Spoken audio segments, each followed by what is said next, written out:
Halo guys, assalamualaikum warahmatullahi wabarakatuh. Salam sehat. Tadinya gue gak akan bikin video, cuman karena lagi nyantai. Terus tadi gue lagi udah belanja makanan. Kebetulan gak sibuk-sibuk banget hari ini, jadi gue mau lanjutin yang kemarin. Tapi gue lupa kemarin tuh gue cerita apa. Pencegahan anxiety attack itu.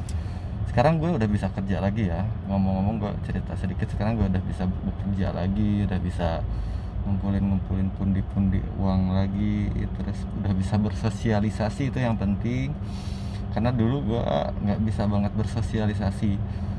Jangankan keluar rumah ya, ketemu orang di rumah aja, temen yang nengok gue ke rumah aja, kalau gue ngomong itu gue nggak bisa gitu. Kepencegahan ya, yang gue rasain sebenarnya banyak orang yang punya penyakit kayak gini, pencegahannya macam-macam.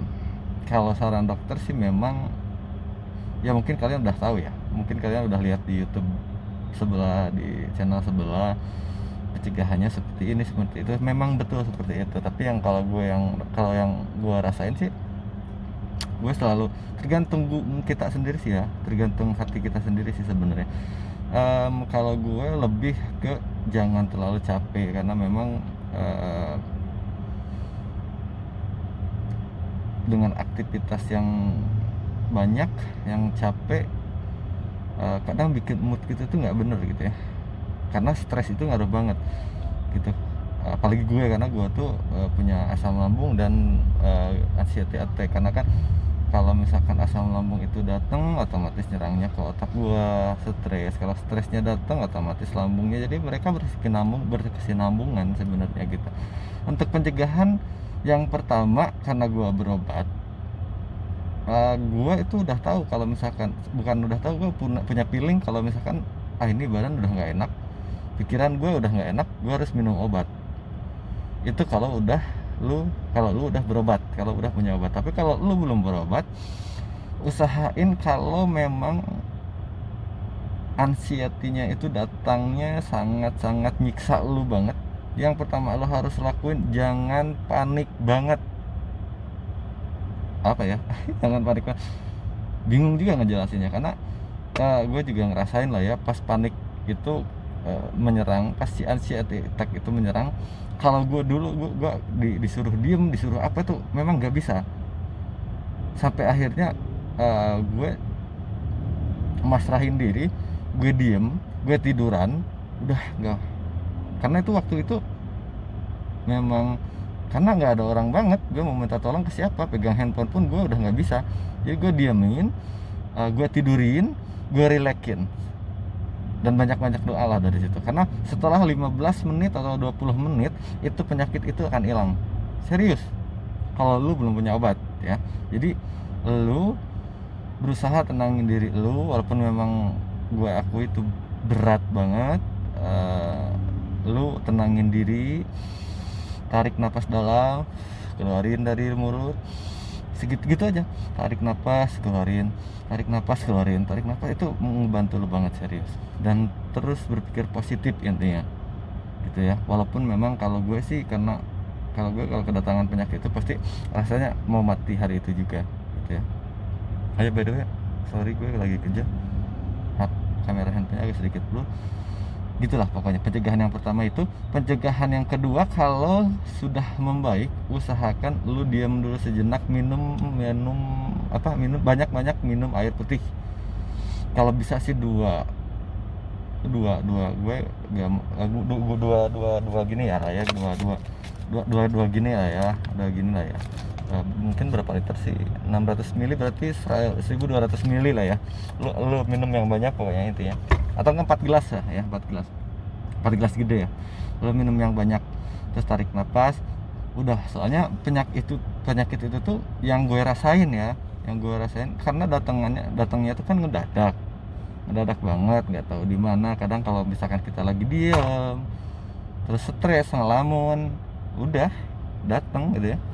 Intinya pusatin pikiran lu yang baik-baik lah ya.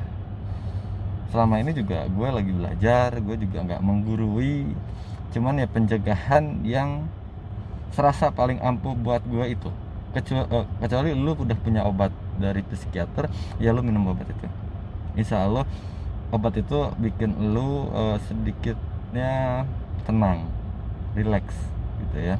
Tapi kalau lu nggak punya obat ya yang tadi gue bilang itu ya, jangan panik banget lah ya gitu. Nanti gue cerita lagi apa ya, gue cerita apa ya kemarin tuh. Jadi mungkin kalau misalkan agak sedikit nyambung sih, nyambung ya, gue dari video awal sampai sekarang nyambung, cuman agak sedikit ngaco-ngaco gitu ya, pungkal pengkol merenya kalau orang sudah bilang mana, karena gue tuh pelupa orangnya, karena pelupa mungkin dari obat yang gue minum dari psikiater, karena memang ngaruh banget.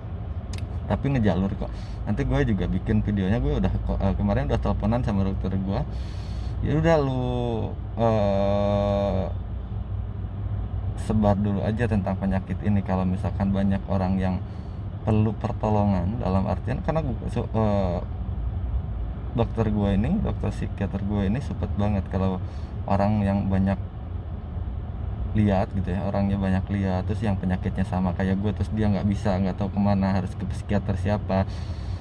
Nah gue solusinya gitu, jadi dia itu support banget. Ya udah lu bilang dulu aja kalau banyak yang tertarik, nanti kita bisa duduk bareng. Nah nanti dokter gua akan nyampein ke lu tentang penyakit ini tuh sebabnya apa sih. Sebenarnya yang gue tahu sih ada 3 hal, nanti gue jelasin sih gitu. Cuman gue sedikit mau cerita karena memang gue gak punya BPJS dulu ya gue sekarang juga gak punya, cuman ini penyakitnya dulu gue bukan BPJS, gue gak punya BPJS.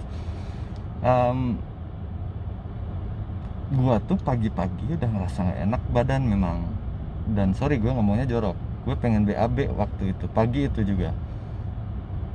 Nggak biasanya gue tuh pagi-pagi datang ke kantor gue pengen BAB, dan sorry gue lihat itu hitamnya kayak gini, kayak cincin gue, bener sumpah serius. Gue panik banget, terus gue coba nenangin diri. Gue bilang ke teman-teman gue cepet, udah lu nggak ada apa-apa. Karena teman-teman gue tahu gue kalau datang ke kantor, bro, mata gue kayak gimana, pucat nggak sih muka gue, pucat nggak sih, mereka pasti bilang enggak walaupun gue pucat, karena mereka tahu penyakit gue seperti apa gitu ya. Nah ke siang hariannya gue BAB lagi tuh, hitam lagi, nambah panik lagi gue, serius itu udah panik banget. Tapi gue coba tenangin diri, padahal itu udah ada obat itu waktu itu. Sore ya, enggak sorenya sih, siang mungkin jam 2an ya, jam 2an itu gue BAB lagi ketiga kalinya tuh, dan itu hitam banget. Gue langsung panik dari situ. Kenapa? Karena gue punya gedong ya sama lambung ya, jadi otomatis gue kaget. Nah dari situ gue ke rumah sakit di depan, dan gue didiagnosis melena oleh salah satu dokter di ruang IGD itu, yang mengharuskan gue nginap selama 3 hari di situ. Dan selama 3 hari itu gue deg-degan banget, karena jujur ya di rumah sakit itu tuh, walaupun kita di ruangannya sendiri gitu ya, ada televisi, ada ya senyaman-nyamannya kita misalkan di kelas yang apa gitu, tetap karena apa ya, yang namanya di rumah sakit itu hawanya beda. Apalagi kita tuh dalam keadaan sakit gitu ya, lihat orang yang mondar mandir, lihat suster yang mondar mandir, kadang ada yang teriak, lo denger teriakannya tuh lo panik banget. Nah dari situ selama 3 hari pokoknya gue ngerasa sangat gak enak banget gitu ya di rumah sakit itu. Gak enak bangetnya tuh ya, gue dicek segala macam, rekam jantung lagi, tes darah lagi gitu ya, segala macam lagi, dicek paru-paru lagi. Dan gue kalau itu sih gue yakin gue aman, karena gue udah berkali-kali ya seperti itu. Nah yang gue takutin itu gue dites PCS, karena itu selama 3 hari pas gue masuk itu langsung dites PCS gue, atau ya BAB gue. selama itu 3 hari itu gue aduh pusing banget, itu kedatangan banget di situ, kedatangan lagi maksudnya. Dan gue tanya suster, tiap malam gue pencet bel karena nggak bisa tidur, mungkin kesel juga itu susternya, gue inget aja tuh. Gue pencet bel terus susternya bilang seharusnya sih ya, gua gak nyalahin rumah sakit tersebut ya, mungkin karena mereka kan mendiagnosis, namanya mendiagnosis kan berdasarkan medis ya, yang mereka ya buat mereka yang berpengalaman, tapi setidaknya suster itu tahu gitu gue itu punya penyakit yang panikan, jadi jangan dikasih tahu. Gue bilang ini ya susternya, dok kenapa ya bapak itu kemungkinan melena tuh apa, melena itu adalah penyakit yang disebabkan oleh iritasi di dalam lambung elu, luka di lambung elu yang mengakibatkan pendarahan, jadi ke BAB lu hitam gitu. Nah singkat cerita, 3 hari kemudian setelah gua berpanik-panik gitu ya, bersedih-sedih, itu akhirnya keluar ini lucu banget sih, keluar hasilnya dan negatif tuh, bukan negatif, iya negatif. Ya, sebut aja negatif lah ya, bukan melena. Dan dokternya bilang itu yang bikin sakit hati dan kesel gitu ya, anjir gue buang-buang duit gitu ya, bukan duit sedikit sih, 10 juta sumpah. 3 hari itu gue bilang aja 10 juta itu karena gue gak punya BPJS, gak punya asuransi. Itu karena memang semenjak 2 hari sebelum gue BAB hitam itu, gue sering makan jus buah naga dan buah naganya, dan ditambah vitamin B, penambah darah, itulah ya mereknya. Nah kata dokter bilangnya gini, memang Pak Diki penambah darah itu 50%-nya diserap tubuh, 50%-nya dikeluarkan melalui feses atau kotoran. Jadi fesesnya berwarna hitam. Anjay kan, 3 hari 10 juta cuman karena BAB hitam gara-gara penambah darah sama buah naga. Padahal itu nyahatin gua, itu gara-gara panik ya. Mungkin dari sebagian orang atau lu pada atau kalian semua atau anjun sadayana pernah mengalami meureun ya yang kayak gitu, atau mungkin beda cerita tapi hampir sama. Karena gue yakin yang punya penyakit ini tuh paniknya berlebihan gitu, bahkan bisa sampai berhalusinasi. Karena gue juga banyak selama 3 tahun ini, bukan hal yang mudah loh gue punya penyakit ini. Gue pernah berhalusinasi, gue pernah lihat yang aneh-aneh, sampai gue ke pesantren ke orang-orang yang bisa, takutnya ada apa ya, karena gue pernah lihat yang aneh-aneh, gue nggak bisa ngapa-ngapain, gue mimpi aneh terus gitu kan ya. Gitu sedikit cerita yang anjay gitu ya, yang bikin kesel banget gitu ya. Mungkin itu aja deh video dari gua, mudah-mudahan bermanfaat. Kalau nggak bermanfaat tolong juga di like dan di subscribe biar gue semangat, biar gue nanti perbaiki juga. Kalau ada yang salah tolong komen di bawah, salah gue apa nanti gue perbaiki. Misalkan bang kok nggak nyambung dari awal sampai dari video pertama ke video kedua ke video ketiga itu nggak nyambung, nah nanti gue perbaiki karena gue orangnya pelupa. Jadi gue nanti buka dulu video pertama tuh gue bahas apa, karena gue nggak buka, gue kan orangnya jadi instan.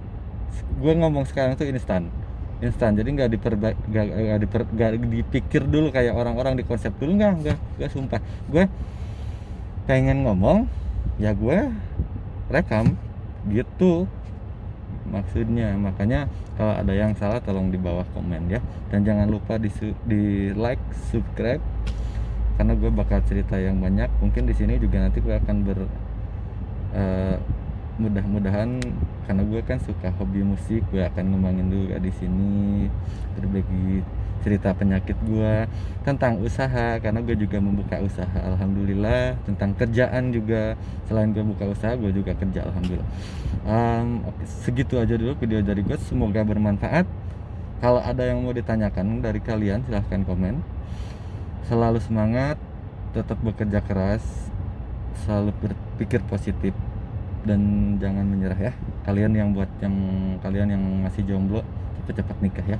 Yang udah nikah, cepet-cepet nikah lagi. Jangan, maksudnya yang udah nikah aman-aman ya gitu. Yang belum sukses, gue doain sukses. Yang sedang sukses, gue doain lebih sukses. Yang lagi sukses banget, gue doain lu istiqomah gitu ya. Istiqomah apa sih ya itulah pokoknya. Jadi jangan sombong, oke? Karena sombong itu adalah apa ya? Sombong itu kalau buat gue ya, nggak tahu kalau buat orang lainnya. Sombong itu adalah ciri-cirinya, salah satunya orang itu akan bangkrut serius. Makanya jangan sombong-sombong lu ya gitu. Ya udah deh, assalamualaikum warahmatullahi wabarakatuh. Balik lagi nanti di channel gue kalau gue lagi mood ngomong ya. Oke, karena gue sekarang pengen makan dulu es krim, takutnya meleleh karena panas banget hari ini Bandung. Ya udah, bye.